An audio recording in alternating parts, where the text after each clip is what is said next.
Okay, this is the first sitting exercise. To start with, please lift up your hips and sit down on your hands. And as you transfer your body weight to your hands, you will feel the sitting bone in your hands. Now, if you roll your pelvis backwards, and if you come forwards again, you can feel it roll over your hands.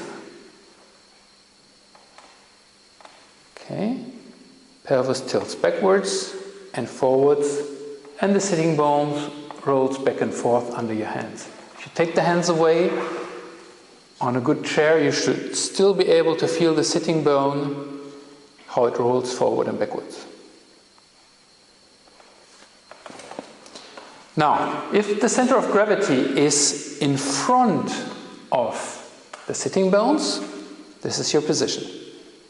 If you let it go behind the sitting bones, this is your position. Okay? Now, let the center of gravity come in front of the sitting bones, and you realize you're sitting on the sitting bones as well as on your legs. If the body weight goes backwards, you're not actually sitting on your sitting bones, you're sitting between the sitting bones and your coccyx, which is not very nice for your coccyx.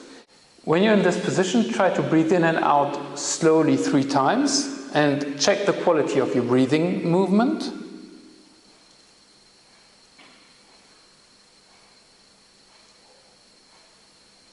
And compare it with the position where the center of gravity is in front of the sitting bone.